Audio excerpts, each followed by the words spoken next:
I'd like to welcome everyone to the December 19th, 2017 Radnor Township School District Business Meeting. I want to extend a warm welcome to our two new board members, Sarah Dunn and Andrew Babson. And I also want to extend welcome to returning board members and to say that I'm looking forward to working with everyone this year. Our first item on the agenda is call to order and the Pledge of Allegiance.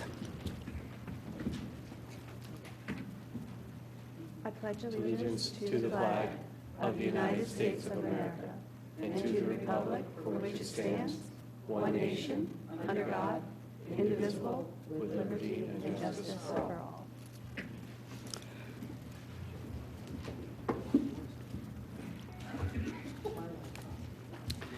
The board met in executive session on December 5th, 2017, and again December 19th, tonight before this meeting, 2017.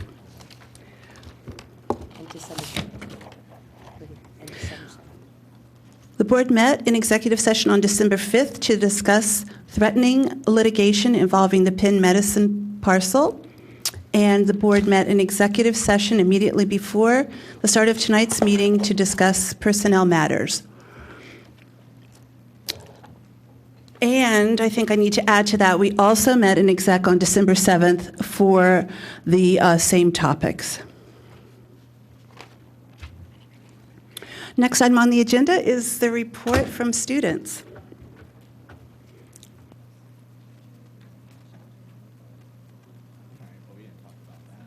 I guess I'll go first. I can go first. Yeah, I think that works better. Go first. Okay. Hello. So, in the past month, we have had some great accomplishments from our student body. At the end of November, junior Sasha He performed with the National Association for Music Education, along with 608 other students from around the country in Orlando, Florida. Additionally, 10 Radnor High School students attended a Delaware Valley Leadership Conference for Excellence and Equity. The RHS students selected were members of the Black Students Union. Finally, on December 8th, 35 students competed at the 2017 Future Business Leaders of America Leadership Conference. 17 of them advanced to the State Leadership Conference that will take place in April.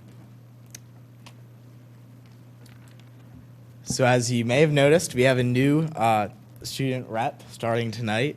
The process for selecting a new school board rep began at the beginning of the month.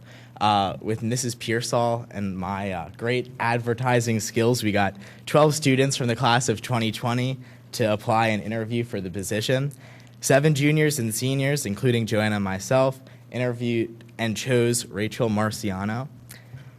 All applicants were extremely smart, good speakers, and great candidates, but Rachel stood out as being the most well-rounded and dynamic candidate. She plays soccer and lacrosse. I trust she and Joanna will do a great job making sure the school board stays up to date on all great Radnor High School activities. So here she is now to introduce herself. Hi everyone, my name is Rachel Marciano. I'm a sophomore at Radnor High School and I'm really looking forward to working with all of you. Oh, welcome. During the interviews, one candidate asked me, like we kind of said, like, all right, do you have any questions for us? And they asked, have you enjoyed being the student rep the past 2 years? And I said absolutely, like a quick, like, yeah, of course. And since then, I've put more and more thought into it. And I still keep my answer, of course. But I've thought...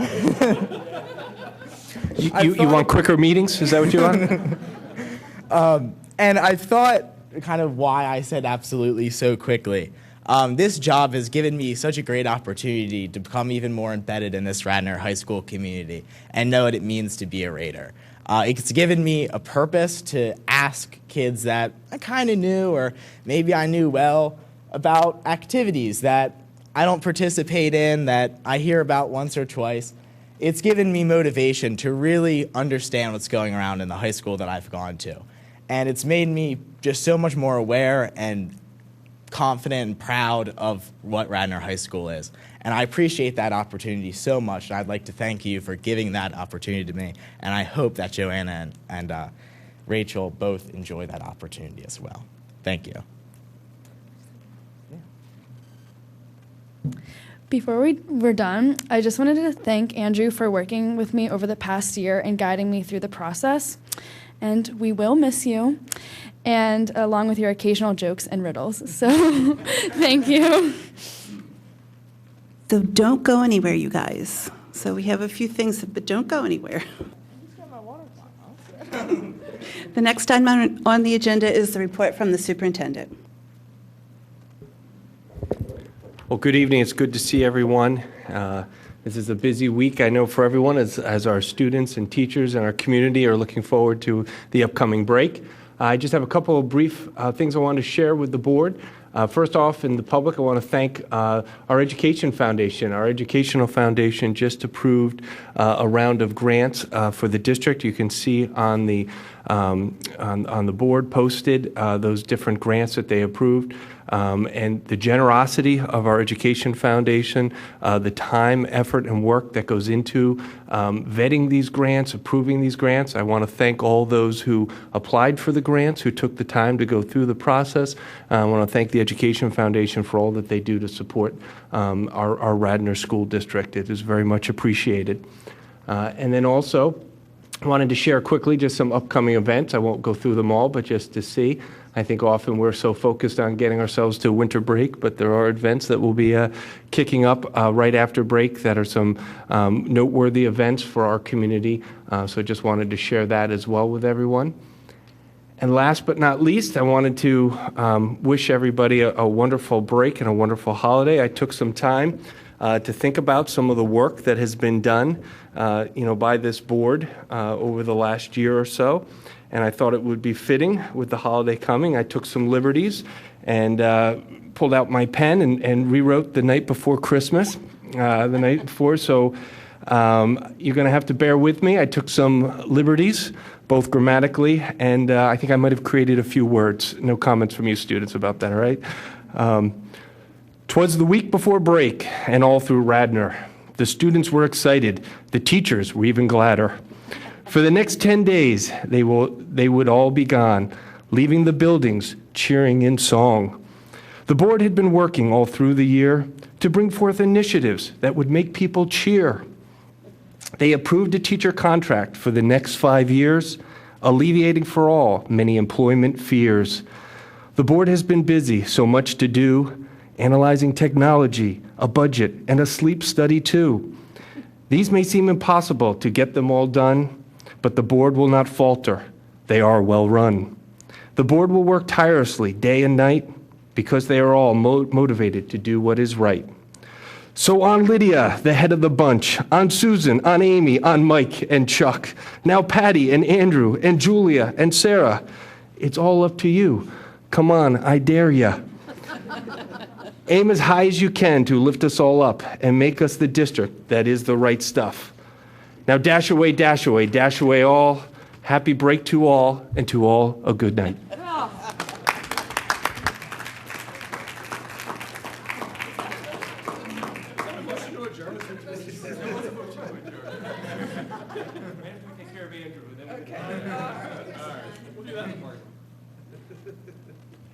All right, now we have to follow that. Mike Miller, you're up. We have a resolution of appreciation for our retiring student representative. Is this still on? I never turned it on. I was assuming it's on. Apparently it's on. Okay, we have a resolution of appreciation here for Andrew.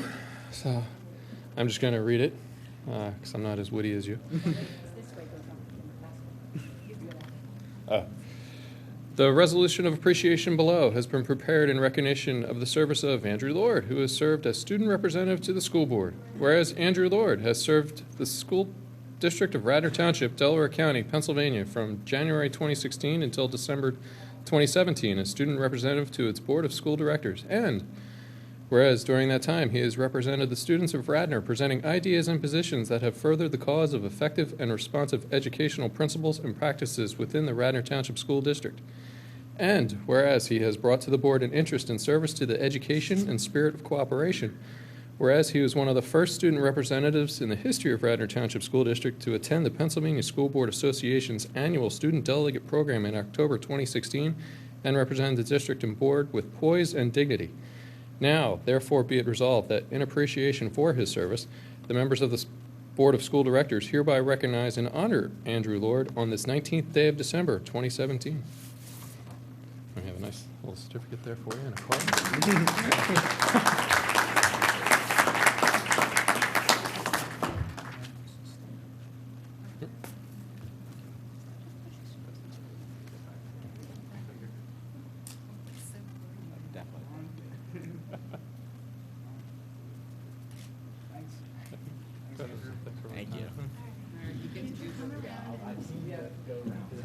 Now it's your turn.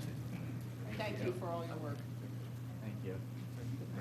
Oh, I'm going to miss you. Thank you. Are you going to stay? I think we're going to do one with Yes, sir. a little transition. Okay. All right, great. Thank you. Good. Thank you, Andrew.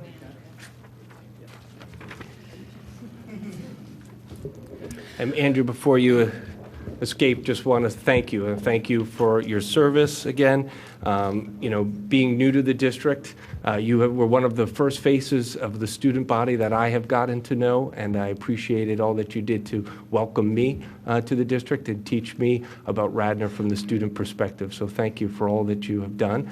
We'll still be seeing you in the halls, though we won't be seeing you in the board meetings. I know, too, your grandfather's here with you, who is a former board member here, Jack Lord, who's a former board member here at Radnor, so following in the footsteps. And it's good to have you here with us tonight as well. And there is a gift for you there, but it's not to be shared with your brother, okay? So don't let your brother get near it, all right? Congratulations, and thank you again. I have to just say to Andrew, I have a special spot in my heart for you guys because my oldest daughter did that job about 7 years ago. So thank you very much. I know how much work it is. I appreciate it. I would just like to add how fantastic it is for me to sit here and to look out there and see Jack Lord. He was one of the people that helped me when I first ran for election. And it was Doesn't look that old. Is he? And from what I understand, he was on the board when we first brought on Roberta Winters. Is that correct? Yes, or before then. Okay. Anyway, he's been around, and he was someone who also was a instructor, teacher at Valley Forge Military Academy. And it's just another example of a great Radnor family. And in between grandson, and grandpop, we have a teacher, Mr. Lord, the teacher, which he does a great job, and also coaches football. So it's my pleasure to look out there and see the quality of people that we have in Radnor. And thank you for coming back, Mr. Lord. Okay, that brings us to the next item on our agenda, which is public comment. Citizens are encouraged to address the board during the public comment portion of the meeting on the agenda or other topics related to the Radnor Township School District. Please print your name on the sign-up sheet at the table in the back of the room. Clearly state your name, street address, and topic to be discussed. Individual comments should be limited to no more than 4 minutes as per board policy. And should you be unable to attend this board meeting, you may submit your comments by email to boardquestions@rtsd.org or in writing to Mr. Michael Petiti, Radnor Township School District, 135 South Wayne Avenue, Wayne, PA, 19087. Administration will review questions the Wednesday following this meeting, and questions will be answered at the following month's meeting. Is there any public comment at this time?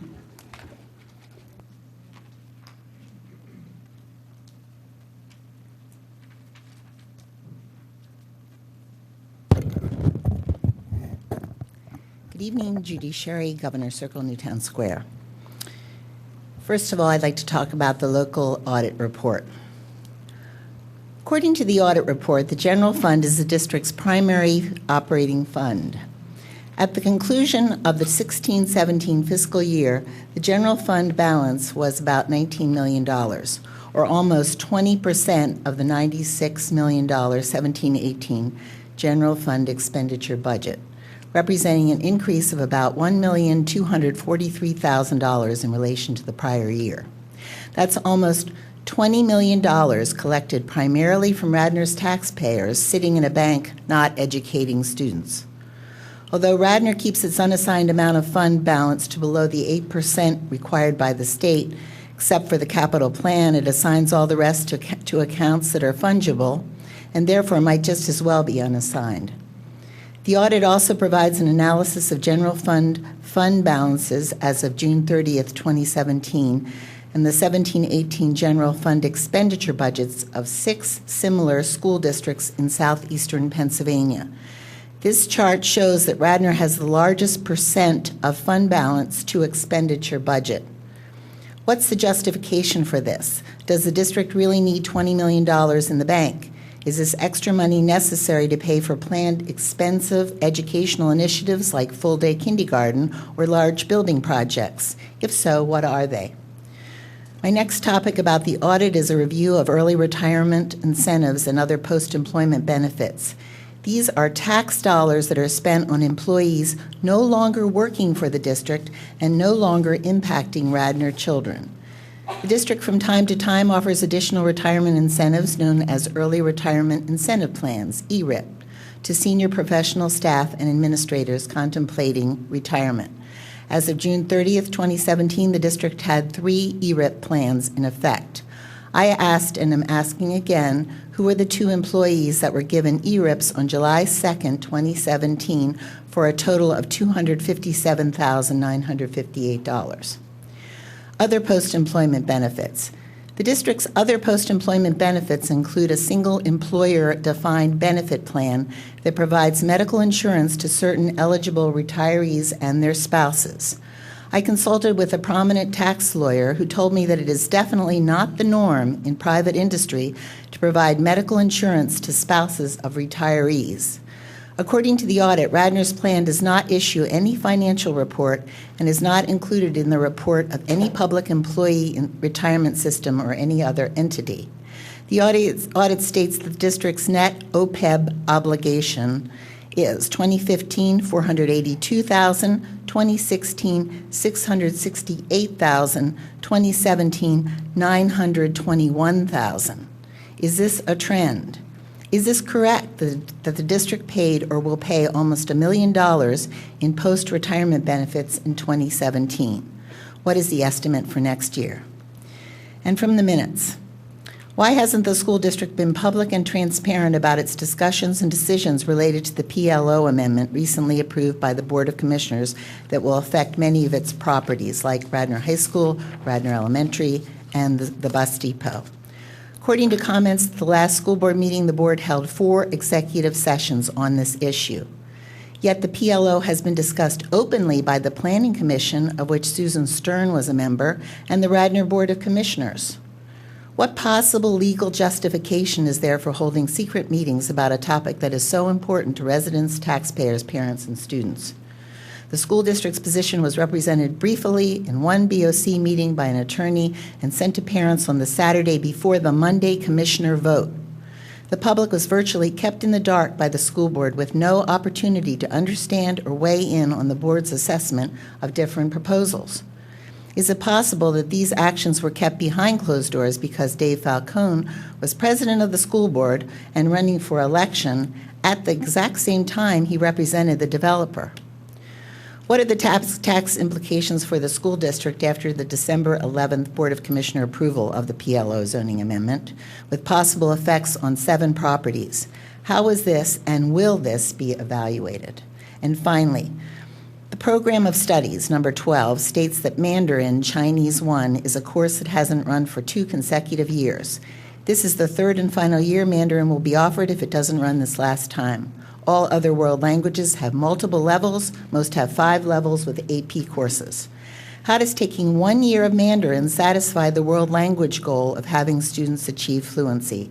It's an isolated course, not offered in the middle school like the other world languages, and there are no additional courses listed for Mandarin except Level 1.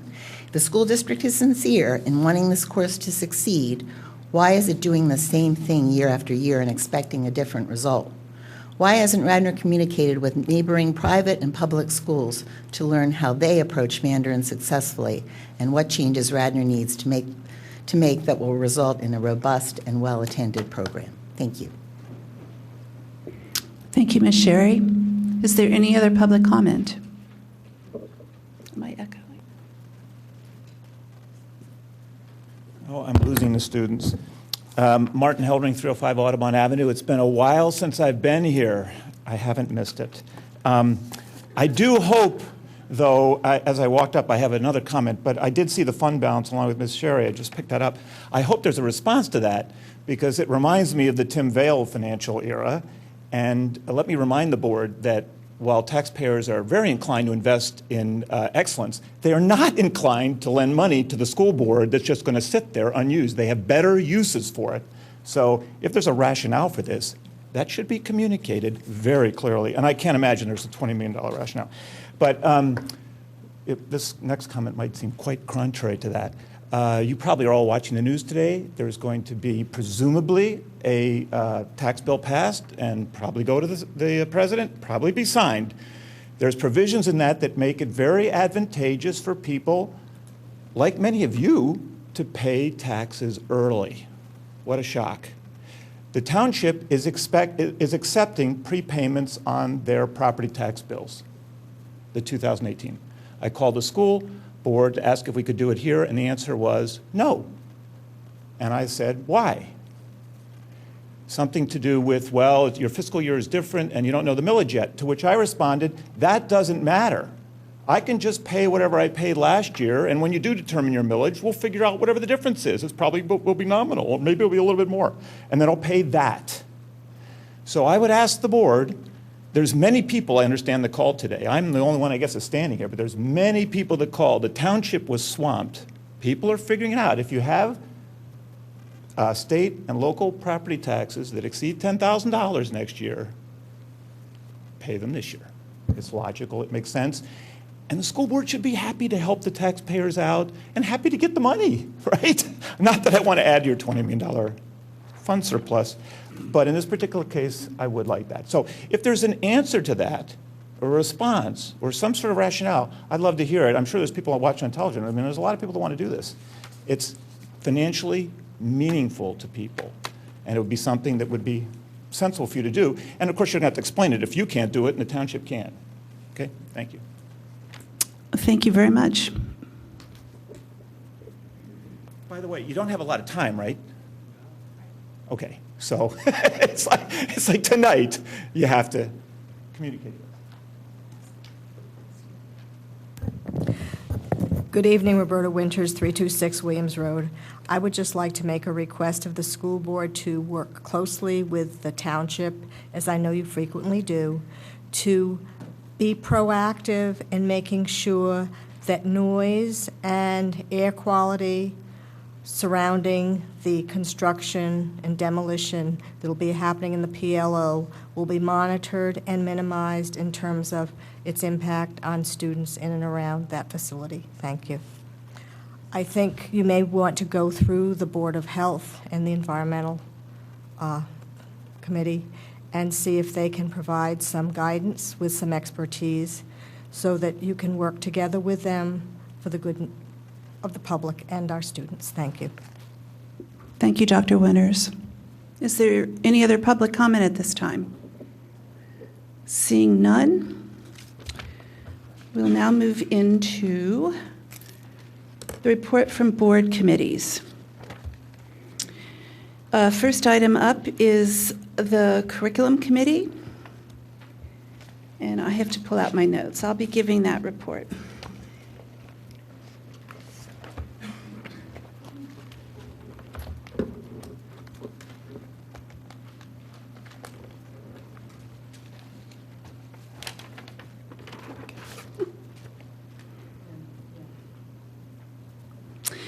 The Curriculum Committee met on December 12th.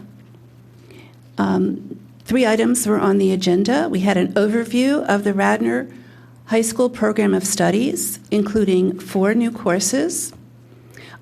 The proposals for Radnor High School and one high school textbook adoption request. The committee also discussed a draft of the 2018-19 academic calendar. And the third item on the agenda, board action items include the consideration of 2 new high school clubs and a long list of grants from the Radnor Education Foundation.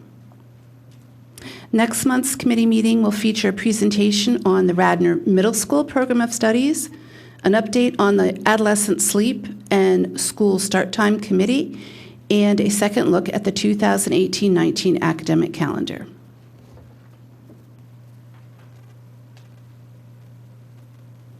Next item on the agenda is the Facilities Committee report, which I will also be giving. We were working with a skeleton staff this month.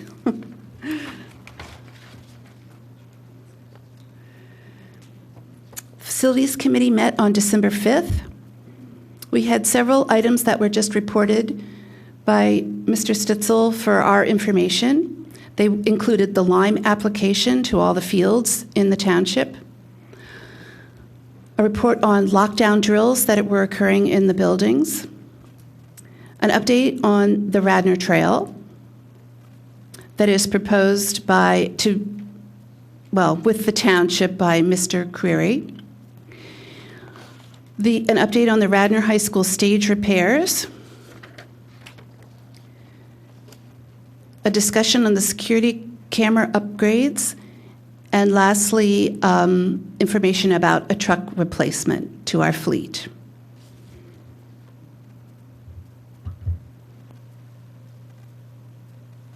And the next committee report is Finance. Susan Stern.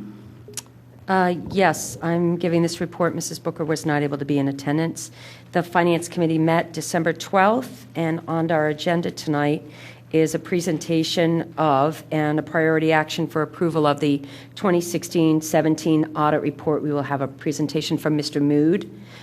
Some action items on the agenda tonight include a commitment of fund balance, which will be discussed in connection with the audit discussion, along with approval of a variety of contracts and agreements. We did have a presentation on electronic document management as we're moving into we're going to move into a system of converting our student files to digital storage. There is a cost associated with that that's outlined in our agenda, as well as moving on to an online registration software. The feedback from parents in the community is that the ability to sign up for field trips and permission slips and online, registration for directories and things like that will make life much easier for our Radnor parents. And our next Finance Committee meeting will be January 16th, 2018. Thank you, Susan. And then Policy Committee. Yes, as Policy Chair, the Policy Committee met on February 5th, and on our agenda tonight is a second read and adoption of Policy 907, school visitors. We also had a discussion about the goals from 2016-17, and the committee in January will discuss how they want to move forward with forming goals for next year, and our next meeting will be January 9th, 2018. Thank you, Susan. And that brings us to the Government Relations and Communication Committee. Amy Goldman? Yes, GRCC met on Tuesday, December 5th, and the following items were discussed. We did a live streaming update because we've had some issues with Silverlight, which is the software that goes along with our platform of MediaCast to live stream and archive our videos of our board meetings. That morphed into a conversation also about some broadcast issues we're having on Verizon Channel 31, and we hope to follow that in the upcoming months and make sure that we do our best to try to get those issues resolved that are larger than they initially appeared. We also discussed the release of the Pennsylvania State Board of Education report on Holocaust, genocide, and human rights violation instruction that was mandated by Act 70. that the Pennsylvania legislature passed during the Corbett administration. We also discussed internship opportunities for students with the Pennsylvania State Board of Education for any interested juniors or seniors in our high school. We also discussed civics education legislation. That's a Pennsylvania Senate Bill 723 that would require students to be instructed in the content of the United States Citizenship and Immigration Services test and be tested on it. Our next meeting for GRCC will be on January 9th at 7 p.m.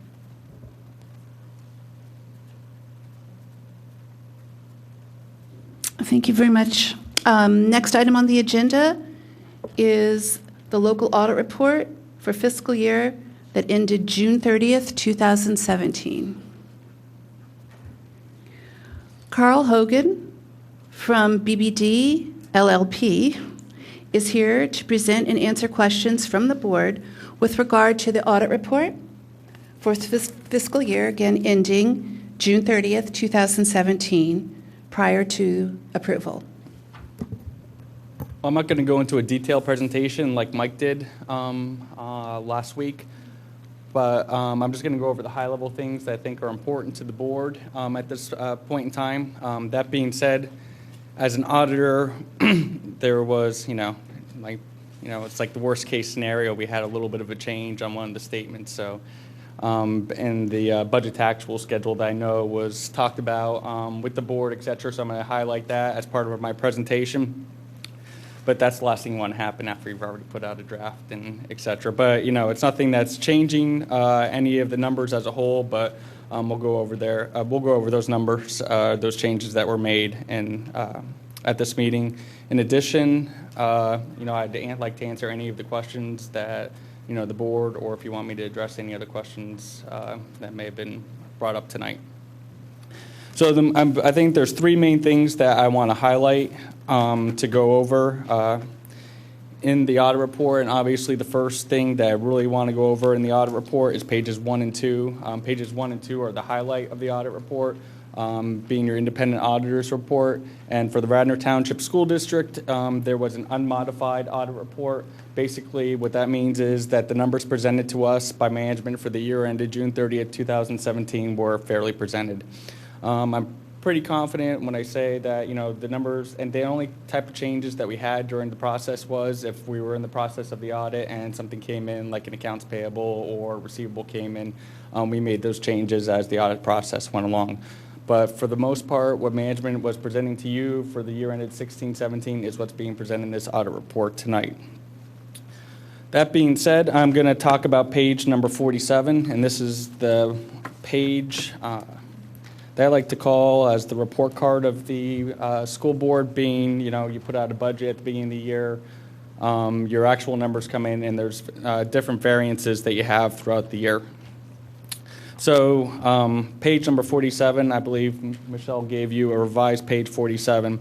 So the change that was made was related to the budgeted amounts that were reported on here. The reason why this statement is put in the back of the audit report is because we don't audit the budget, but we only audit the actual numbers. But this is a good comparison to show you what you budgeted, how it came in, and the variance with that budget. So the original audit that you received is, you have a Fund 15 and a Fund 17, technology and a curriculum fund. And when you do your general fund budget, you record those payments that go out to those funds to be appropriated for technology and for curriculum as a transfer out. But when we do our audit report, those actual numbers are showing up in the different functions, the 1100, the 200, the 2200, the 2800, and that's how it's showing up in your actual numbers in the statement. But the budgeted numbers were still showing those numbers as being transferred and not being allocated amongst the different functions. So hence, when you were looking at this budgeted schedule, there were some larger variances, negative variances that weren't large negative variances. So what we did is we took those transfers out to the curriculum and technology fund, allocated them to the different functions, and then you had variances that were more in line with the actual activity for the year. So as we go up at the top here, your total revenues were budgeted at $91.8 million. Your actual revenues came in at $92.4 million for a positive variance of $630,000. Your expenditures were $92.1 million budgeted, came in at $90.1 million for a positive variance of $1.9 million. And then you have your total other financing sources uses. They were budgeted at $1.1 million. The transfers out that are existing here in the budget currently are the transfers out to the debt sinking fund to pay for your Q-skip bonds, and also transfers out that were budgeted to the capital reserve fund. Now, your actual transfers out represent those payments out to the debt sinking fund, plus that $200,000 capital reserve transfer out, plus there were some additional transfers out that were made over to the capital projects fund of about $500,000 that weren't in the original budget. So when you take all these factors into account, the positive variance, or the revenues over the expenditures and the other financing sources uses, you had a net change in your fund balance of a positive $1.2 million. So you have a net change. When you did your original budget, you budgeted to use $1.5 million. You added 1.2, so that's a positive variance of $2.7 million. Your beginning fund balance was $17.9 million. You added 1.2, and you ended up with $19.1 million in your general fund balance as of June 30th, 2017. Are there any questions with? So the next thing I'm going to highlight is this is the activity that happened for 2016, 2017. Now I'm going to go over the fund balance and the different commitments, assignments that were just discussed. Which page? I'm going to go to page number 17. Thank you.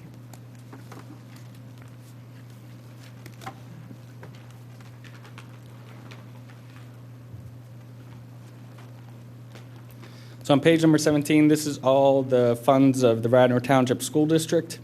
So as you can see, your general fund had total assets of $31.7 million, total liabilities of $11.7, and then you have your deferred inflows of resources. This is kind of a governmental term. And the excess over the assets and liabilities and the deferred inflows of resources is your fund balance, which was the $19.1 million. And as you can see, to be in accordance with PDE requirements, you have unassigned fund balance of only the 8% to meet the requirements. And then also you have committed amounts within this $19.1 million. These are for one-time non-recurring expenditures. And capital projects were $6.5 million of the committed funds. You have curriculum tech initiatives committed for $750,000. Employer retirement rate stabilization for $3.4 million.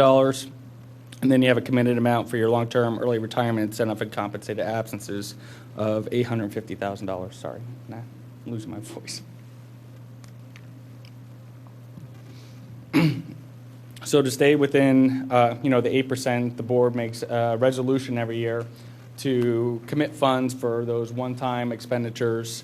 So you can't commit funds for recurring expenditures, but only for one-time expenditures such as capital projects. The employer rate retirement stabilization fund is to kind of smooth in the effects of the rising retirement rate. And then obviously the tech initiatives and the early retirement compensated absences are, one-time non-recurring expenditures. Any questions? Just refresh everyone's memory. The compensated absences, the long-term early retirement incentive and compensated absences, Michelle, maybe this is going to be a question for you. This is more of a calculated number, right? Not an actual expense. Is this the one that's the OPEB that's kind of calculated based on what it could be? I can answer that, Michelle, if you want me. Oh. No, this does not include the OPEB. Oh, this is not the OPEB This is number. not the OPEB. These are actual physical. So the early retirement incentive. But the compensated absences, that's like what we have on the books of what we would owe. Vacation and sick time. Yes. Yeah. If someone were to leave. If someone were to But if they don't actually leave, we don't actually pay that out. That's what I'm trying to say. That's correct. Yeah, thank you. That's the number that fluctuates every year based on if it's what we calculate we would owe if the people who have compensated time in the bank leave, but if they don't actually leave, we don't actually pay it. This is the amount that would be due is if all these people left on June 30th, then you would have to write. Correct, which is why that number, because this question was asked earlier in the public, is this number trending up? It's trending. It varies from year to year based on the actual employees we have and the actual compensated absences that they've accrued, and then whether or not they actually leave is whether or not we actually pay it out. So the calculation's there. I think there's three components what we're talking about. You're Okay. talking about you have your compensated absences, you have your early retirement incentive plan, and you have your other post-employment benefit calculation. Now, the early retirement incentive and the compensated absences number, those are kind of like hard numbers that you would have to pay as of June 30th, 2017. Now, the OPEB number is an actuarially determined number, and this is related to retirement benefits that are being provided to primarily teachers after they leave. So that doesn't mean that the teacher, you're providing those benefits to them or paying for it, but a lot of retirees pay for their medical. So that liability is basically indicating or that there's a cost to the district associated with providing those benefits. So if you have a whole bunch of retirees that are on your books, even though they may be paying a portion of their medical benefits, there's still a cost to the district of having their older employees on the books. Does that make sense? And so they come up, they go through a census and they give you an actuarial determined liability that they put in the books. The thing that's a little bit different with the OPEB is that they are phasing it in over a period of time. So I think the numbers that were being stated during the public comment were the numbers that are provided to us by the actuary as they're being phased in over time. So I think it's $400,000, $600,000, $900,000. But if you look back on page number,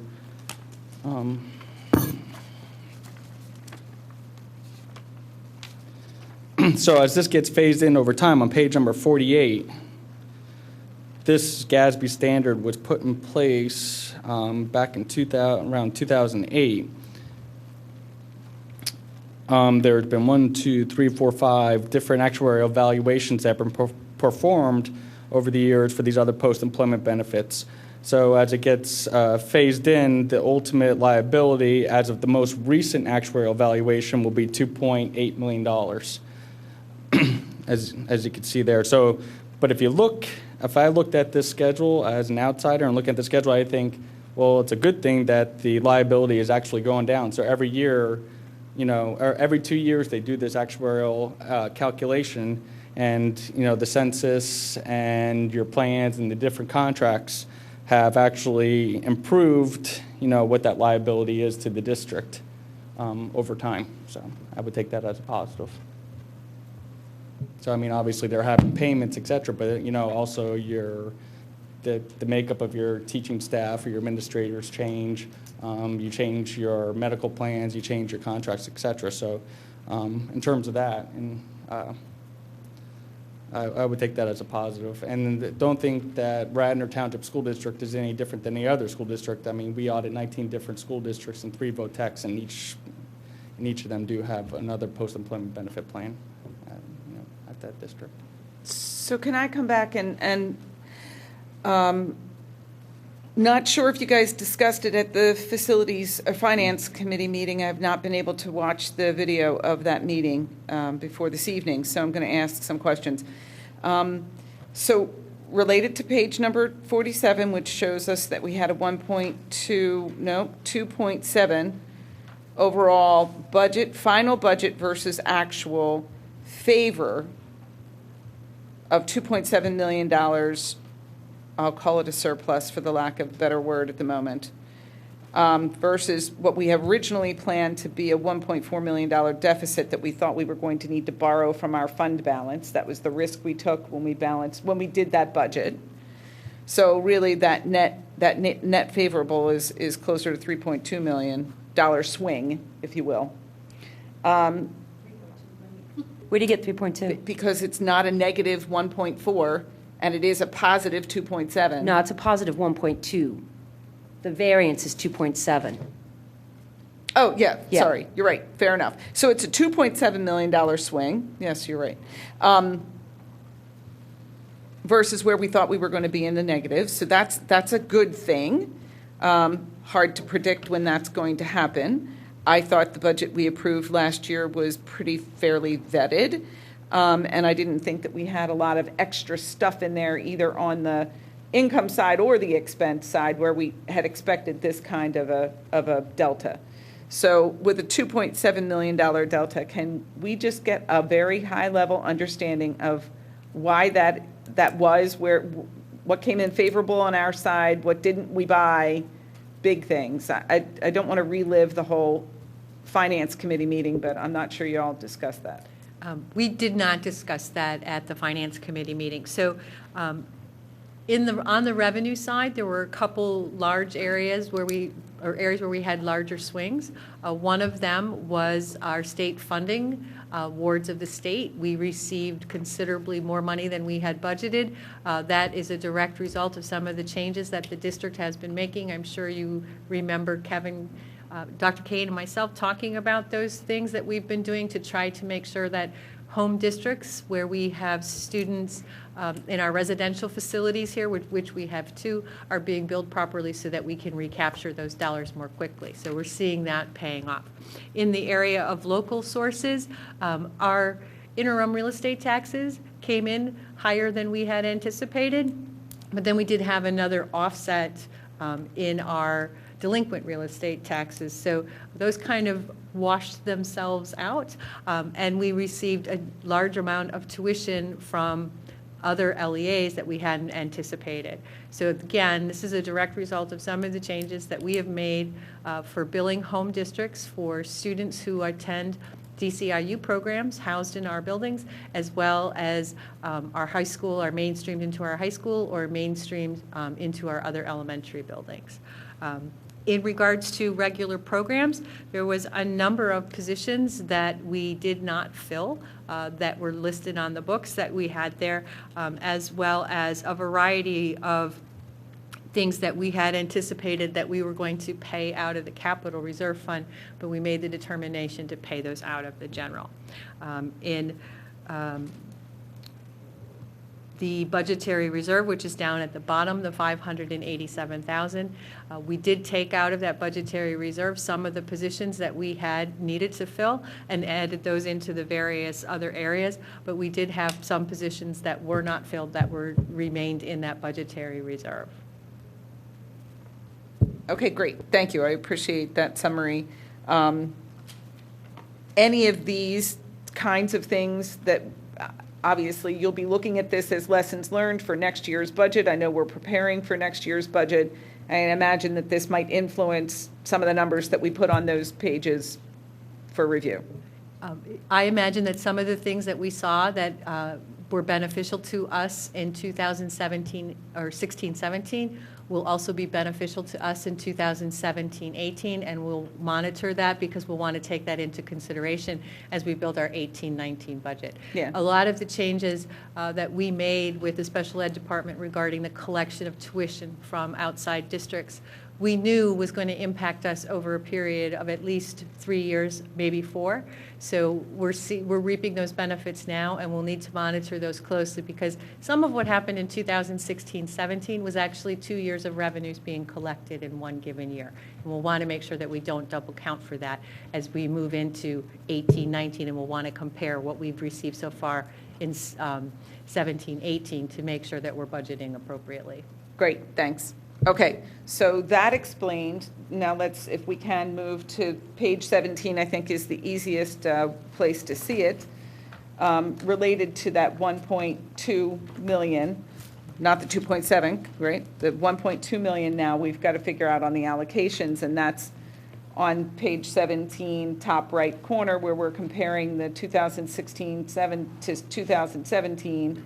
And showing, oh wait, no, sorry, bottom right-hand corner, where you're showing the incremental difference and where those dollars are being allocated. And per the earlier comment, we can't go above the 8% in unassigned. So it looks like the unassigned is going up to the 8%, but that's about a little over $2 million or $200,000 delta. Otherwise, we have to figure out what to do with nearly $1 million to put them in the various. If you look on buckets. page 9, I think it's much clearer to see on page 9. It's in the middle. It actually shows the comparison of what we're recommending for 2017 versus 2016 and the change.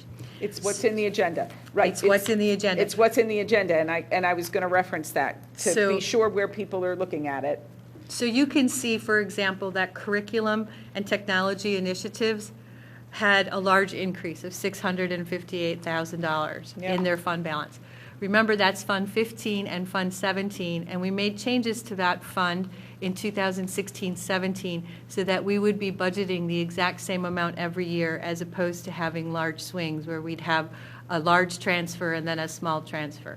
So what we're trying to do is build up some fund balance in those funds, 15 and 17, so when we have years where we have large projects and large replacements or very expensive curriculum to purchase, that we've got the funds available and we don't have to transfer the whole amount to help cover the cost. So that's what that changes in relation to. The Employer Rate Stabilization Fund, that takes into account what we said that we were going to spend. And we've actually adjusted it because of the interest. And then early retirement incentive and compensated absences, that's merely, as Mr. Hogan said, what we would need to pay out if everyone left on June 30th, and we needed to pay all of those out. So you can see the changes. Those are the recommendations that we're making. Capital projects, Well, all right, so slow down. So, yes, agreed, and understood and appreciate that. The $658,000, though, and I fully agree with the idea of having some plan structured contribution out of an operating budget on an annual basis into an account that can be used for those kinds of things to smooth over the years instead of having the peaks and valleys. Totally appreciate that. But I'd like to see a plan around that then. Much like we have a capital spending plan for a 5-year look, I'd like to see a 5-year look on that as well. And I think we had started that in the budget process, but I don't remember that continuing to be fully vetted. I know that curriculum does have a multiple year budget plan. I believe that technology does as well. I don't know that those documents have been shared. Yeah, I mean, I I would would certainly do that, Yeah. just like we do the capital plan. Because especially when we're talking about putting 600, 700,000 on an annual basis into a fund of that nature, I think we're obligated to have some plan around why we would do it. And that's certainly something we can present as we present the budget moving forward. Yeah, We'll that'd be make sure great. that And that even should if we can happen. present it in the same way that we present the 5-year capital fund, where you're showing that progression, not necessarily committing to it 3 or 4 years out, but at least having it from a budgetary perspective would be helpful to watch. And it makes it easier for us to justify putting lump sums of that amount on an annual basis into a fund balance. Michelle, it's not my understanding of this that we budgeted to put that money into Fund 15 and Fund 17, but rather that's what we're doing with the budget surplus that we have. It wasn't, the way I heard Patty say that a minute ago, and I may have misunderstood it, it sounded like we built in a transfer to Fund 17 and Fund 15 as part of our operating budget. And I don't really remember it that way. I remember, that wasn't out of operating, but rather we have this surplus, so we've allocated money, and a fairly large amount in this particular case to Fund 15 and Fund 17. Now, I understand the rationale for why we would allocate it, but it wasn't part of the operating budget. It was part of the operating budget. So what you're seeing. Where am I seeing that in the expenditures? You won't see that, and that's what Mr. Hogan was trying to transfer explain. out stuff. If you look at the budget, the original budget on page 47, so that's 47. part of the 587.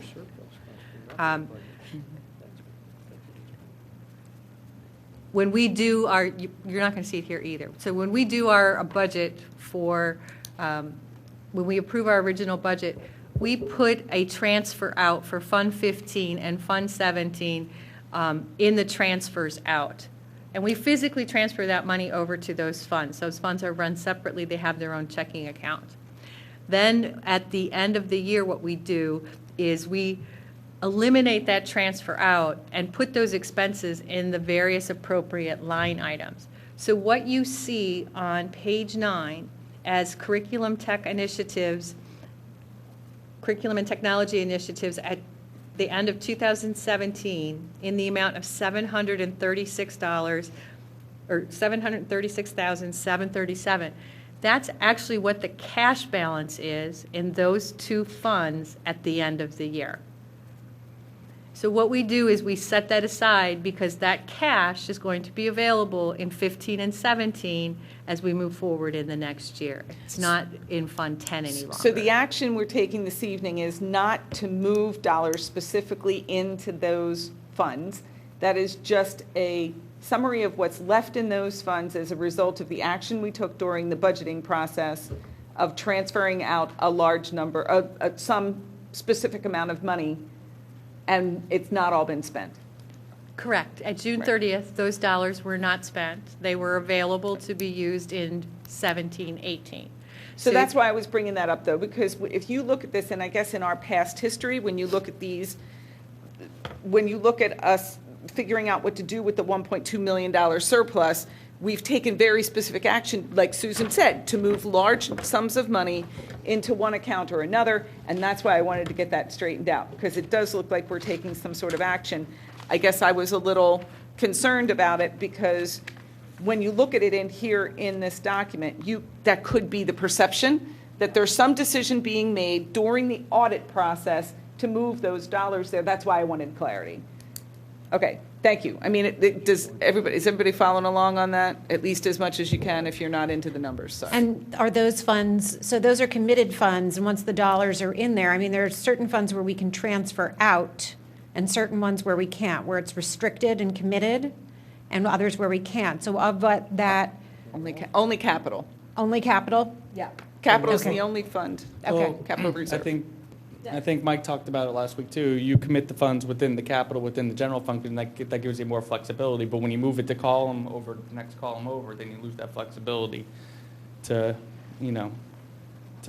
once you move it to one from the general fund to the capital reserve fund, it's, So what's on page 17, what you're saying then is, when we create, and you can see it more easily on page 17 for those who are kind of new to this, too, the column at the top, it says general fund. All the dollars we're talking about there, general fund, are in Fund 10, 15, 17. That's correct. And the ones that are in this thing called Capital Projects Fund, that's the fund where once it's been designated, it needs to be used for capital. That's correct. So you can see there's another capital, just for further explanation. Well, the capital's within the committee, then there's the 6.9. Then there's the capital underneath, yeah, and that's what I was about to point out. The capital projects under general fund, capital projects committed to capital projects, that's the one you're saying is the flexible one, because it's still in our Fund 10. So you could do another resolution to move that if you need to move it. To do it however we want. But debt sinking is also committed or restricted. You'll never say, those are in separate Wells Fargo accounts. Yeah, that's what I'm saying. Yeah. We're not moving that money back over. No, you can't, because that's being accumulated over time. Right, And that's my... in 2028, 2029, those bonds will become due. That's bonds money. I know that. I'm saying that for... Because you participated in that program where there was the ERA money or the federal money, so you're getting all your interest reimbursed on those bonds. Right. So I appreciate the clarity on that, because that concerned me when I first looked at it, the way you can read it. So then, really, what we're really saying, back to the agenda then, which is also then shown here on page number 9, is that we are committing some of the quote-unquote surplus dollars into what we're calling capital projects, in essence, to keep to our 8%. There's nothing wrong with that. I'm just pointing that out. We're moving things, designating I know, but for especially new board members who don't necessarily know this process, I just want to make sure we're clear on what we're voting on this evening. I wasn't sure how much you all talked about that at finance, so just pointing it out. It's typical to put it into capital projects for any school district, because you never have enough money for capital, especially to have money on the side, because you don't necessarily want to have to run out and borrow money every time you have. Right. Even though it may be a large project in dollar-wise, but you don't want to have to go out and borrow money all the time, and it's good to have. And we know that we have definitely an expenditure in these bleachers coming up that's going to need to be cared for, as well as other building-related things. So I'm not questioning in any way where it's going. I just want to make sure everybody was clear on what they were voting on tonight. Can I actually I appreciate the clarity from Michelle. Thank you. So I actually had a clarification question for Michelle, and this may go back to kind of Patty's explanation of what we're approving here, or voting on. you said that the curriculum, we're trying to build up the curriculum technology expenditures fund or initiatives fund to make sure that we have an even balance, and there'll be kind of annual amounts put in there. Is that 658,000 that we're moving over from the general fund balance now, is that a number we should expect to see next year as well, or that's just kind of how we allocated, my kids here, how we allocated the money this year, or is that, is that what the budget, we're looking at in the budget, or that's just the number that's showing up here? So what you're seeing as the fund balance is what was remaining in their cash accounts, their bank accounts at the end of June 30th of 2017. Right. The transfer that went over to those funds was substantially larger. Then I don't remember what each one was off the top of my head, but one of the things that we started to look at when we were putting together the budget, as Patty said, was highs and lows in those transfers, where one year you might be doing a curriculum that was much less expensive, and then you might be doing science curriculum, which would be very expensive, and you could have a swing of $700,000 easily. Or Byron McCook could be purchasing new computers for a large building versus a small building and have a big swing. So what we were trying to do was try to make sure that what we were transferring every year was even, so when we had a year where we had a large expense, we had some surplus that was built up to help offset that, so that we weren't having to transfer large amounts versus small amounts. Okay, and then I'm trying to follow among all the pages, but it sounds like you're saying there's not a number here that shows us what we've actually put into that fund over the course of the year. Correct. You can't see that in this financial report. Okay, You is that can something see we're it- going? You can see it in the detailed budget, though, and you'll get a copy of the budget binder really pretty soon, I quick. imagine. Okay. So, Okay. yeah, for your enjoying pleasure over the holiday, you can Sounds hunt that great. out. It's Thank you. actually pretty well spelled out in the budget binder. Thank you. So since we made the revision today, I think it was a total of like $2.5 million that was put in those two funds for last year. I think 1.7 and $800,000 into 15 and 17. I just forget Yeah. which one was which. So.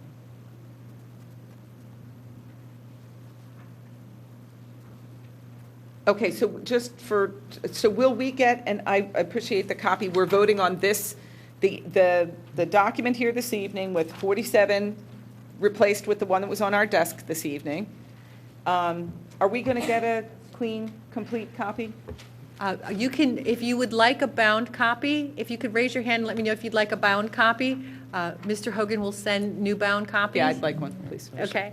Wait, is it the same as this, just with spiral on it? Just with spiral on it, correct? It's the same as this? Yes. Yeah. Well, it's got the With the corrected page exception of the 47. And a new 47. page 47. I'm okay with Did this. you get the spiral ones already? Are they back I there? do have the spiral ones already. If we could get those back, and then we could just change And out just that edit page, it. that'd be- There Okay, you go. that sounds great. Perfect. I think we still have them. We have not reposted that audit report to the website. We will post it tomorrow with the revised page 47.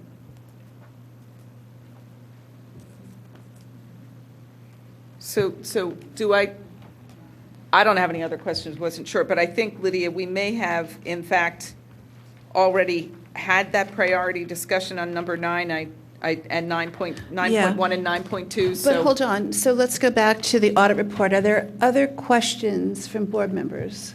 Because if not, I just want to do a 30,000-foot summary.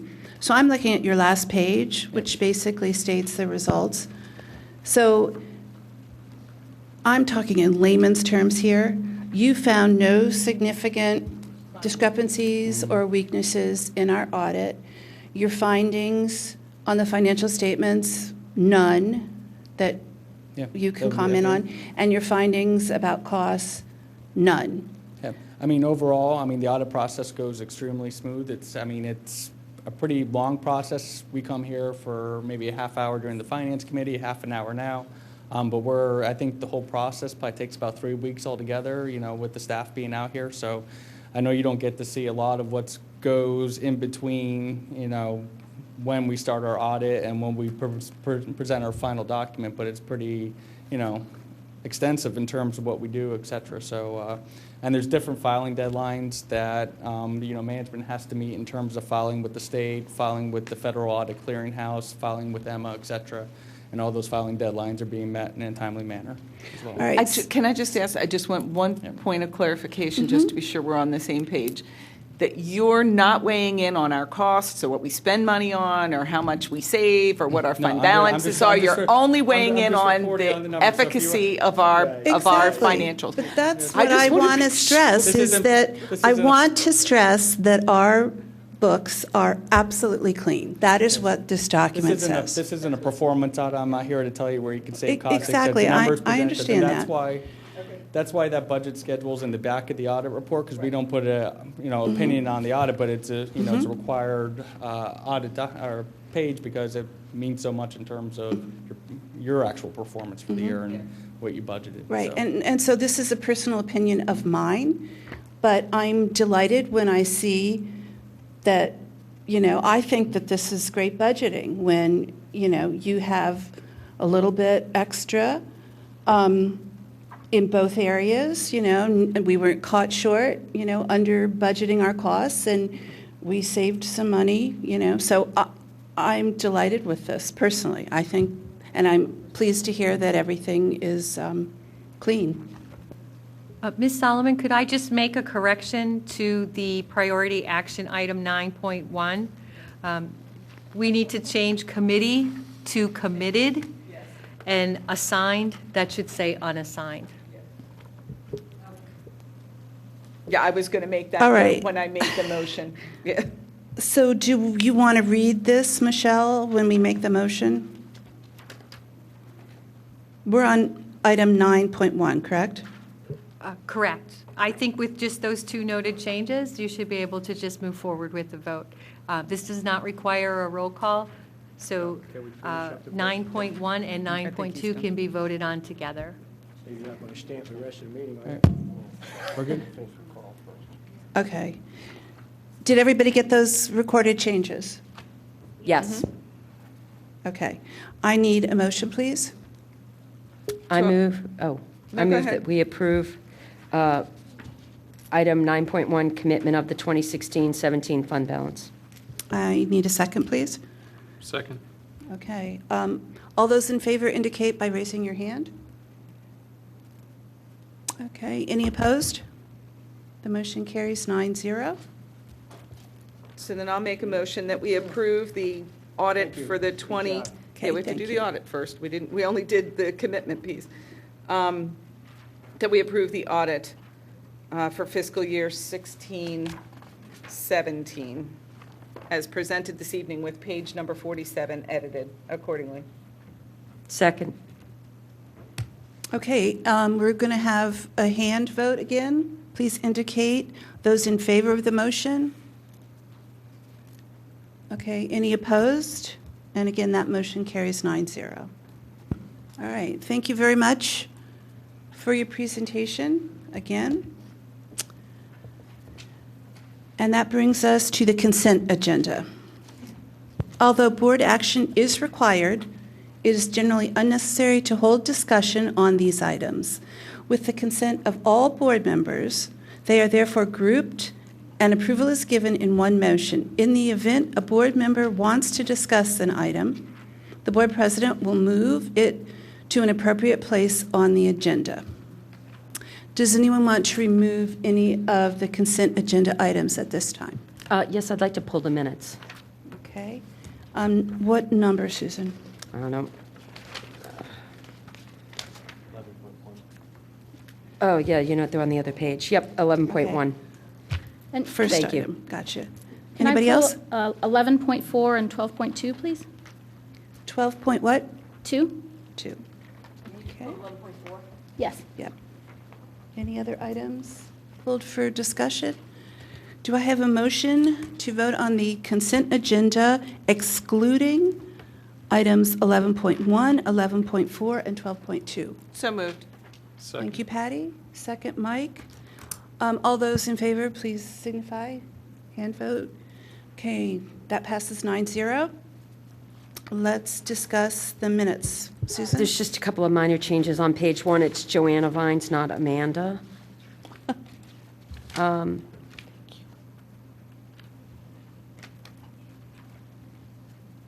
I wasn't clear on a, this is kind of the downside of being very specific in the minutes of what public comment was. So I'm not really sure if the thing to do is to just pull the minutes and bring them for approval, but I have a question about the way some public comment was reported, and I don't really know what the thing to do with that is. Can we put them through in January for approval and get clarification? You mean, do you want to table the approval Yeah, of I'd the like minutes? to table the minutes. Is that allowed? Is that okay? What's the, I guess. what's your question? There's a comment from Mrs. Sherry that the way that it was reported in the minutes, it just doesn't make sense to me, so I wanted to get clarification on it, that's all. All right, well, are Look to our others in favor of solicitor. Yeah, tabling minutes? You can table that and approve them at the next month's meeting. Okay, great, thank you so much. I'd like Do to I need a table the motion? minutes. Okay. Do we have to vote on it? No one has actually moved for their adoption yet, correct? Correct. I So pulled if it. if it hasn't been moved, it can just not be moved and be brought up at the next meeting. All right, thank you, I appreciate Do that. we need to discuss tabling it, or? No, since it hasn't, it only needs to be tabled if it was been moved and seconded. In this case, it hasn't been yet. Okay, so noted. Those will come up for January. That brings us to item 11.4. Okay, I had two small things, I think, and then I apologize, but I think Andrew and I weren't around when the presentation was made about pool council, so I just had a couple questions on that. First, the bottom of page 7 of the board agenda, there's a reference, and it says that this pool council that is searchable by topic and achieved by year. I think that should be archived. And I think the same is true under admin content, the second line. There's a reference there that I think should be archived. Where are you reading achieved by year? Oh, yep, I see it. Is that page 8, Sarah? On mine, it's the very last line of page 7. Okay. On yours? I don't know, with the printout I have. Oh, but it appears it's two wrong in the places. text on page. It's both places wrong. Yeah. Okay. But that actually, the really salient point I had, I guess, the purpose of this subscription, it says, is to decrease our legal fees on specifically special ed and pupil services, and I'm all for spending the money on students and not lawyers. But the Said as a lawyer. I should say, which is ironic if you know I'm a lawyer. But the question I have is whether someone's going to actually watch that and make sure that there's actually a kind of a corresponding decrease in our costs next year. I mean, I understand that legal fees vary based on the things that come up, but I was hoping that someone would look and make sure that this isn't just getting added on to our costs. Because if we're already spending the money calling lawyers, I don't want to spend the money also for a subscription service. I want it to be an either or. Yes, we will review it in a year. Okay, great. That was 11.4. Do we need to vote on that before I talk about 12.2? Yeah, we do. Okay. So could I have a motion then to vote on 11.4, please? I move we vote on 11.4. Second. I move we Thank you. approve it, sorry. What's that? Second. Second, Susan. We need to vote again. All in favor of supporting 11.4, please raise your hand. 9 coming in. Any opposed? No. Okay, so 9-0. And that brings us to 12.2. And 12.2 also may just kind of be a typo, but it's a question that's near and dear to my heart because it relates to class sizes. The number of subscriptions needed for Tin House Literacy, it says 28 student copies, and I understand that sometimes we go over and we would want students to be able to enroll, but would it be possible to have that say up to 28 student copies? I would assume we don't need more than the number of students who actually enroll in the class. And if I'm wrong, tell me that there's a reason for it to be 28. I thought that's what it said on the textbook adoption form, up to 28. It's based on the class size guidelines plus 1 for the teacher. Yeah, and maybe it does. I thought Yeah. I thought we said that in the meeting. I thought I Yeah. heard that in the meeting. Yeah. But here, what it says is 28 students. Yeah, It doesn't should have say- the up to language. I just Yeah, wanted to add it's up to those two 28 words. student copies, 27 for students and 1 for the teacher reference. It actually reads as 28 student copies and 1 teacher copy, so that would be I- 29. Yeah, I think it's just a typo probably, but if we could just add that. That's Can accurate. we alter this to say Up up to. to Mhm. 28? Perfect. Yes, thank you. Thanks. What's that? And 1 teacher. All right, so we have a motion to approve 2.2 with the correction of up to 28 student copies. 12.2. I'll make that motion. What did I say? 22.2. Oh, 12.2. Second. Okay. All in favor, please indicate. In favor of 12.2? Amy, are you not in favor? Okay. All right.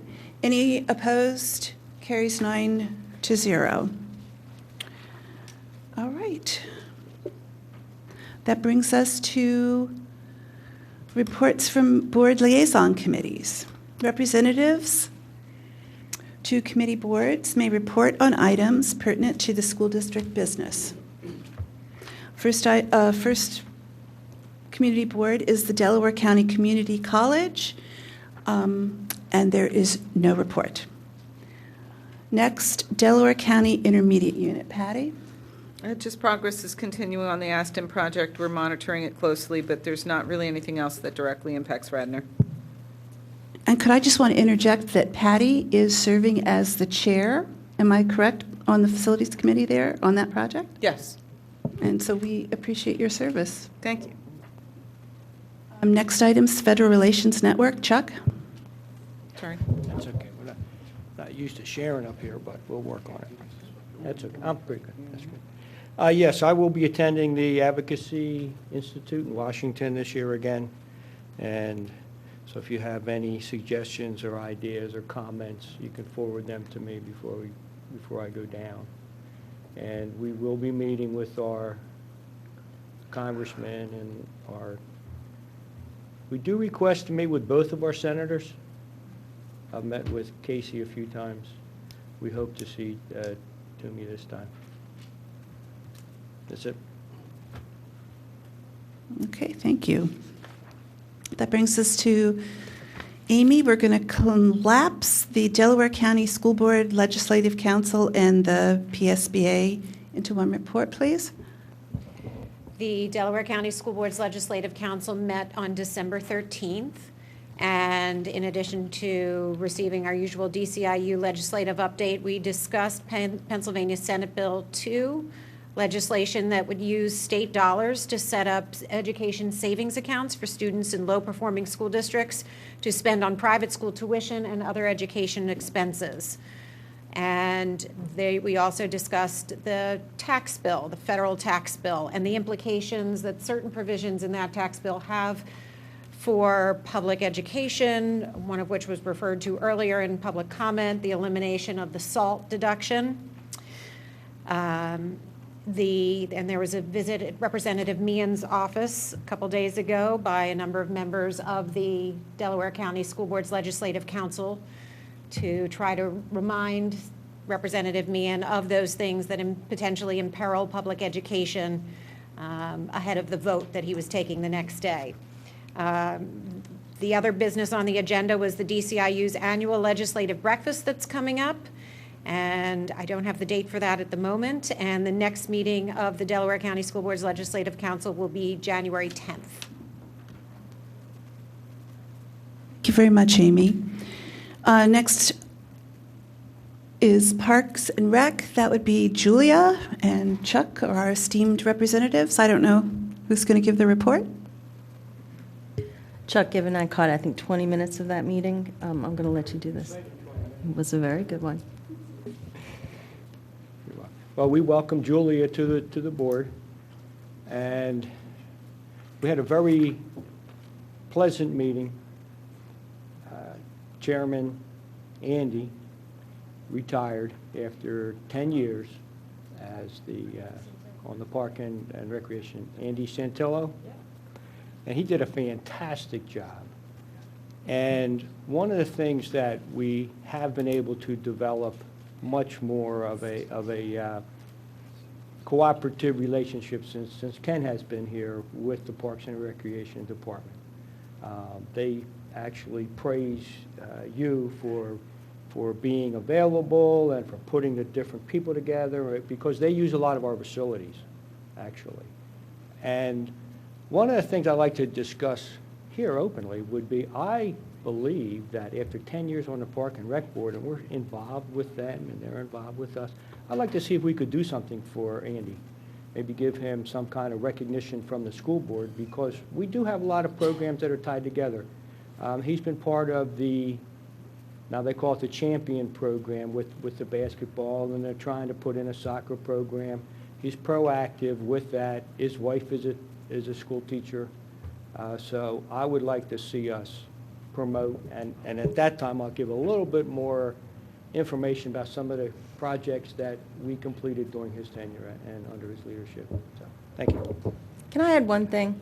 What really struck me at that meeting that Chuck and I talked about was something that Bob Zinkowski said toward the end. They were talking about all the wonderful things that they had accomplished and how great our township was. And Bob said, tell us what we're doing wrong. Thank you so much for telling us about everything we do right. We want to know what we're doing wrong so we can do it all right. And we thought, what a great attitude. And I hope we all take that attitude of, getting feedback as a gift. You've heard me say that before, and I mean it. It is a gift, and when you get it, even if it's negative, take it and learn from it and grow from that. And I was really happy to hear Bob say that. Okay, thank you very much. Radnor Education Foundation, Mike. So earlier tonight in our consent agenda, we approved over $94,000 in grants that the REF donated to us. The end of their grant, that represents the end of last year's grant cycle because they're spending it all out. So the new grant cycle where they're asking people for ideas to spend money is beginning, and that meeting is in a few weeks where they will get ideas from Maureen and Tony and the public to raise money, and they have a target to raise even more and donate even more money this year to us. So that's it. I think that's phenomenal. That's an amazing amount of money that people have just donated, basically. So we should be so proud of that. That brings us to the Radnor High School Scholarship Fund. So the Scholarship Fund had a successful pancake breakfast with Santa a couple of Saturdays ago. It was a really great little snowy day. The kids really had a great time. And in the mail, you should have your appeal letter for the fund. And I would just urge and encourage everyone to give generously because that is an organization that is specifically about supporting our high school seniors as they go off to college. Thank you, Susan. That brings us to Radnor Page. No report. Thank you. And lastly, the Radnor Committee for Special Education. Chuck? Yes, recently I attended two functions that were put on by them. One had to do with preparing yourself and your child to go to university or college, and if they need special help or accommodations or modifications, who you need to contact at the university. I thought it was very well attended. It was at the Black Box, and I saw the superintendent was there, and we had a good turnout, and a lot of questions were asked and a lot of questions were answered. That was the one thing that I went to. The second one I went to was called QPR, Question, Persuade, and Referral. And it was put on, and it was about the prevention of suicide prevention. It was put on at the high school, and it was a eye-opening, real experience, and this is something that we have to deal with as a school board, as a society, and what they're doing with this piece is they're training. I think they have already trained our teaching staff for this. They went through it so that our teachers know what to look for, what some of the flags are, some of the triggers, that they can then step it up and be more proactive so we can then save lives if necessary. So those are two of the things I went to. The special education, or the Radnor Committee for Special Education, continues to do a great job, so I have more to report later. Well, thank you for representing our board on that, Chuck.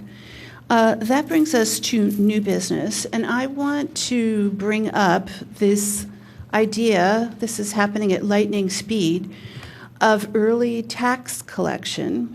So this is a two-pronged question. First of all, is it even legal to do early tax collection? That's for the solicitor. And secondly, Michelle, is it feasible? I mean, are we set up to, we don't know what we're going to be charging people, so are we just going to let them give us an estimate of what they gave last year? Or, I don't know, I want to start a discussion on that. So first, is it legal to do that? The school district's only authorized by statute to levy and collect taxes as the General Assembly has specifically set forth, and it's pretty tightly regulated as to what the time periods are and how the process has to go. It has to be based upon a duly enacted budget. There's time frames for when the taxes bills have to be sent out, when they have to be collected. The money that's collected has to be completely tallied and reported by January 15th of the next calendar year. The taxpayer has to, or the tax collector has to certify that everything collected has been turned over. It's a very tightly structured process. There's no authority in there for collecting taxes that have not been assessed or levied. There's no statutory authority that allows district to collect taxes from people that have not been properly adopted. So my answer would be I'm not sure that there is any legal authority for the district to do this, because the only authority that the district has to levy and collect taxes is set forth in statute, and there is no authority in the statutes which allow it to collect taxes for future years that have yet to even be established. All right, but wait, so you're saying we have no authority to do it, but is it illegal to then collect taxes early?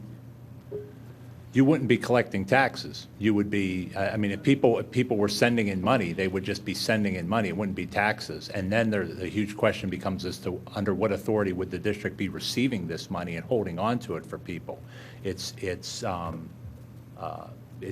something that I don't think is legally permissible, and I would caution the district not to do it. It's just going to create problems for the district as far as accounting and liability issues.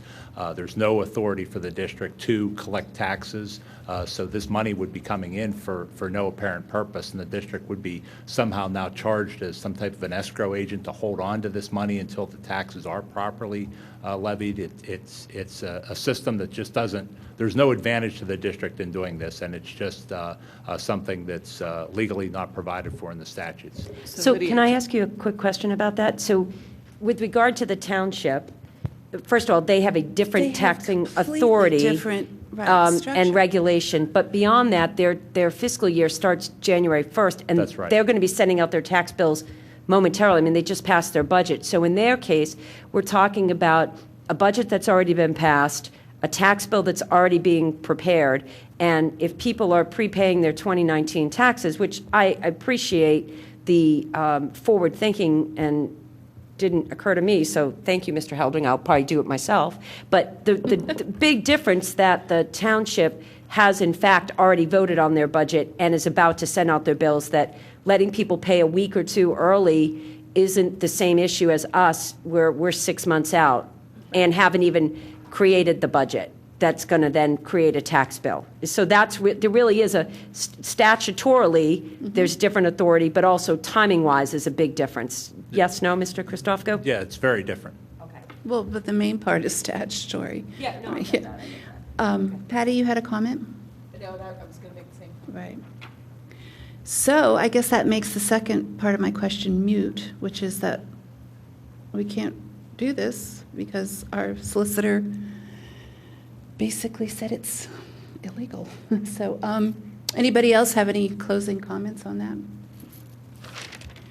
All right. I will say this. I mean, I think that, and we'll probably talk about this very soon in the finance meeting and in the budget. I mean, I think there are implications for all school districts that, that a portion of our property taxes is not going to be going to be deductible, will likely impact our budgeting process. And and our budgeting and our community's tolerance for paying property taxes. This has big implications in a state that relies heavily on property taxes for the funding of its school districts. Right. Okay. But it still hasn't actually even passed. So. Well, I've been in a meeting for 2 hours. I don't know. Maybe it has. Yeah. So in any event, it will be something we'll discuss in the finance meeting probably in January. Yeah. So unfortunate, but. Well, the House bill did pass, and it was interesting to see who voted it down because they were representatives from New York, California. I didn't see Pennsylvania, but the same people who are impacted by things like salt voted it down. Yeah. Still passed, though. But All right, that brings us to board announcements. The Facilities Committee will meet on January 9th at 5 o'clock. Policy Committee, 6 o'clock. Government Relations and Communications, 7 o'clock. And then on January 16th, the Curriculum Committee will meet at 5:30, and Finance will meet at 7 o'clock. January 23rd at 7 p.m. will be our next business meeting. Lydia, could I ask a question related to the new committee assignments? Yes. I know this is the lineup as it had been in the past based on prior committee assignments. Yes. Have you given thought as to whether these nights are going to stay the same? We have discussed that, and there may be changes coming up with what committees will meet each month, but for January, this is the way it will Okay. stand. Yeah, and All I right, think thanks. we might shuffle around the timing to accommodate certain school board members going forward. But yeah, the new committee leadership will assume their roles, obviously, for January. All right, that brings us to public comment. Citizens are encouraged to address the board at this time to comment on matters of concern, official action or deliberations which are or may be before the board. Speakers are respectfully requested to avoid redundancy and to limit their comments to issues which there was not previous opportunity to offer remarks. Please print your name on the sign-up sheet at the table in the back. Clearly state your name, street address, and topic to be addressed. Individual comments should be limited to no more than 4 minutes as per board policy. And again, should you be unable to attend this meeting, please submit your comments by email to boardquestions@rtsd.org or in writing to Mr. Michael Petiti, Radnor Township School District, 135 South Wayne Avenue, Wayne, PA 19087. Okay. Martin Heldring, I've already signed in the back. I'll sign again if that's necessary. I just wanted to clarify a couple things with regard to my request earlier. One, somebody said SALT is going to be eliminated entirely. That's not accurate. There's a $10,000 limit. If what's passed is going to be passed, it's being voted on at the Senate now. So I think the expectation this will all be passed. In terms of, Susan, your comments on the implication for the state, I would resoundingly agree. I saw a study that over the last 5 years, they measured migration, net migration of 50-year-olds in and out of states, and Pennsylvania ranks 48th out of 50th. Illinois was 50, but you have to imagine that among California, New York, New Jersey, Connecticut, all but one of those are better than Pennsylvania. So people are leaving because of this issue, and this is only going to accelerate it. So you're absolutely right. The train is coming down the tracks for you guys. I would query the solicitor. You're not levying a tax. The request is whether or not a taxpayer can make a deposit on a future tax. That's different, I think. And in terms of, I'm a banker, in terms of accounting for people, if my tax bill were $10,000 last year, I wish it were, but if it were, and I send you $10,000, it's an Excel spreadsheet to track me paying $10,000 and whatever my bill ends up being. It's not that complicated. I could do the spreadsheet in 10 minutes.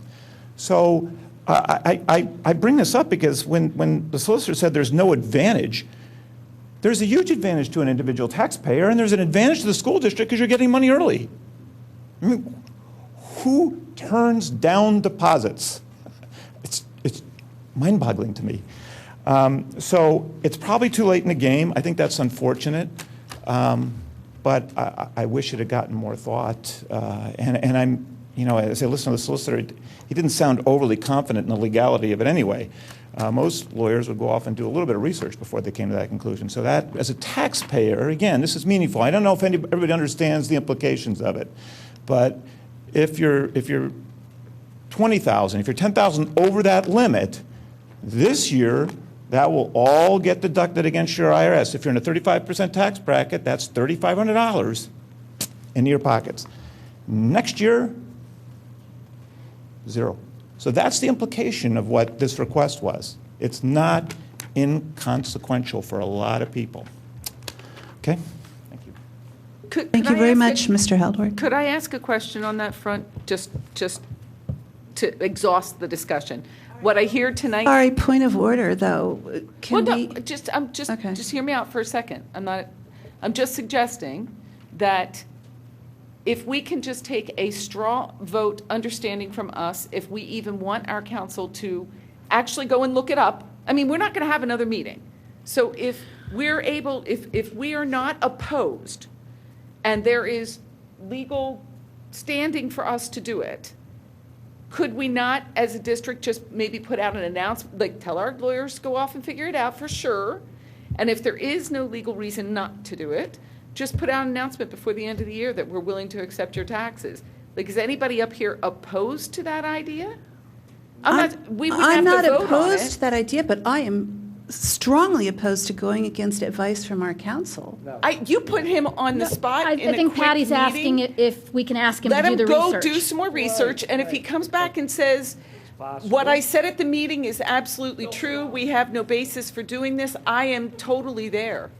But if he goes back and comes back and says, no, we we can, then would we be opposed even to it? just an email to, I'm sure there's a school board attorneys group, even just an email to them asking if anybody else has found a way to do this. I don't really think that we're kind of out of our rules of order here. So what do we do now? It's not a rules Can we? of order. It is. So should we open this back up for some kind of motion and discussion? Do we need a motion? If we're directing staff to do something. We don't need a motion to ask for our solicitor to do something. I'm sorry, if the only thing that's being requested is for me to put together some sort of a written memo explaining the opinion with some legal authority behind it, you don't need a motion for that. I mean, that's But something I don't that think can be that's what directed you're to. asking. You're asking if he comes back with a legal opinion that says, yes, it's okay for us to do that. You're asking for me to collect taxes. And I don't have the authority to collect taxes for a tax bill that hasn't been approved yet. I would not be comfortable doing that without some sort of resolution from Well, the that was board. going to be my point. All right, but so if he hang on. comes back with a different opinion, we're not going to take any steps on it. Well, then, hang on a second. right? Hang on a second. Lydia, here's my suggestion. If we don't, Ken, see if you're comfortable with it. If we don't need a motion to ask our council to research this more fully, because I do think that there was a slight distinction between, with all due respect to what Mike said, which I completely understood, and Mr. Heldren's request. And, to be fair, perhaps there is some kind of loophole. Now, Mrs. Deco doesn't think so. I don't think Mike thinks so. But in fairness to Patty's request and to the public, I think it's fair enough for us to ask. I think the question that's going to come up from that is, if there is some kind of loophole, what will be required of the 9 of us, probably, I would think, is that we would have to call a special meeting to pass, to discuss passing a resolution to give Michelle the authority to do this. So that's just the implication of going, All right. and I'm actually okay, me personally, I'm actually okay with that, because I think Wait, this is a follow pretty big this through. deal. It would have to happen this week. It would have to happen this week. The district office is only open one day next week, the 27th. You'd have to somehow notify all your taxpayers. There's a lot of things that would have to be done in order to make it happen. Right. Well, not to mention, we'd have to advertise our meeting. You have to advertise your meeting as well. Two days in advance? So we would need an answer tomorrow, Mike. We'd need a legal opinion. There's a lot of steps here. Listen, I appreciate, we've got a whole lot more pieces to the puzzle in that last brief conversation that may make it insurmountable. I don't doubt, Mike, the feedback you gave us, but we asked you a question on the fly in a meeting, and I know you're good, but I just wanted to give you the opportunity to research it further. But all right, so if these other things make it more prohibitive, because we have to have a meeting with them, we got to come back and do a resolution, fine. Well, I think let's be fair. So we will direct our council to please research this further. Take your time. Don't take your time. Don't take too much time. Take your time, but hurry up. No, but actually don't answer us, on the spur of the moment. But so we'll look for that answer, and then I guess take it from there. I'll be in touch with Mr. Christopko tomorrow, and then and we'll go from there. It's a one-step process, and then we'll be in communication with the board once we have that full opinion from him. Okay. And then otherwise, we can just post it for the public who needs to understand better what our constraints are. Yes, we could do that. We could post whatever the, we could do that on our webpage if it's still consistent. I think the easy course of action, when I say easy in the sense that the board doesn't, if the response from our solicitor is the same as his response tonight, then that's going to be easy for us to share and put out that information. If the response is different after the research, I think we'll have the board need to just regroup and then talk about what that means and what that means for us as quick as possible. All right. One quick way to short circuit this, and I can do it too, is just call 2 or 3 school districts that are joining here and see what they're doing. I mean, Just so you know, I'm getting everywhere. texts from other school districts, and they're telling me it's illegal. Okay, So that's fine. Just, That's fine. that's I'm incidental. just responding to what I heard, which, and I talk to lawyers all the time, it was not with resounding competence. And normally lawyers go away and they research something before they say that. So I push back. So I did No, Martin, share thank with Mr. Thank you. And Michelle did, I know, contact some of our districts already because this came to our attention, I don't know, about an hour before this meeting tonight. So Right. go ahead, So Michelle. there was, there's a survey that was submitted by all the districts in Delaware County asking if anyone was going to consider this, and no district in Delaware County that responded to the survey, which was all of them except for one, indicated that they were going to be considering this. So I will have to go back to my office and amend the email that I sent because I was almost 100% certain that we would not be considering it. Yeah, well, I would say we're going to wait till we get this opinion, and then we'll know what steps we're taking. So we'll wait till we get the opinion. You could always write a check to BATCHELOR. No, please don't do that. Yeah, if you send a check to the district, it's just I going to can be deposit a gift. it. Right. Public comment, Dr. Winters. Good evening. I was wondering if it was possible to pass a resolution or a motion that would speak to the issues you have been discussing pending the approval of the solicitor and the notion of accepting checks as deposits in advance of the actual tax bill. So that way you would not have to meet again, and it would just depend upon the final word of, so it would be pending his opinion and understanding from Ms. Decal. I don't remember what her title is. Okay. Thank you, Dr. Winters. Is there any other public comment?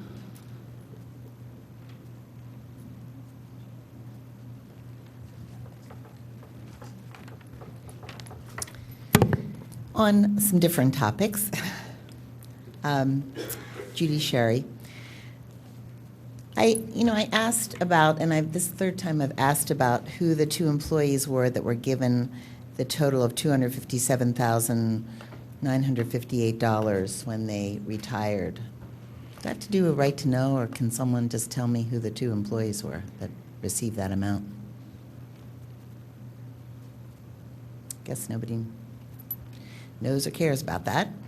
I also wondered, because I keep bringing up Mandarin, and I did hear a tiny bit of discussion in curriculum, not much, but I wondered if anyone else shared the idea that it would be very good if we could get a good program in the high school for Mandarin, and perhaps we need to approach it in a different way, because I haven't really heard much of a discussion on that.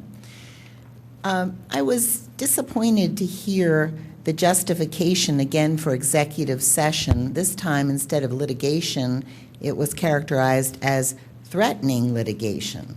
Well, I think any kind of litigation is, I guess, threatening, but it's just very hard for me to see, related to the PLO amendment change, as to who would be suing the school district.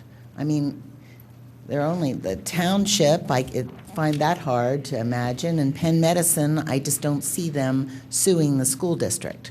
So I'm hoping the board will be more forthcoming in justifying executive session rather than saying threatening litigation, because you could put that adjective in front of any kind of litigation. And I don't think it's specific enough. And just 2 other quick things. At the December 11th Board of Commissioners meeting, a parent stated that the district was above the agreed-upon enrollment for Radnor Elementary School. I asked if we had a cap there. What is the cap? What's the current enrollment? And this is a tri-party agreement. If the district is over the limit, has it notified the township and corporate center? I just would like to know about that. And second time I've asked. And my final comment is about the Verizon educational TV channel. I checked on my Verizon bill because honestly, it's been month after month after month, and all I have is a black screen with popping. Yeah. I have the government channel. I have the, I guess, the public channel. They come in fine. And I just checked my bill, which is my PEG, Public Educational and Government Grant Fee. I've been paying $4.40 each month to get the educational channel, and I really think it's time that somebody takes some action. At the last meeting, I think that one administrator said he hasn't had a chance to make the phone call. Somebody needs to be on top of this because we're paying for this, and it's a lot of bandwidth that's being wasted. So I would like to see some action on that. Thank you. Thank you, Ms. Sherry. Seeing no other public comment, do I have a motion to adjourn? So moved. Second? Second. And all in favor? Not everybody? Okay. This meeting is adjourned.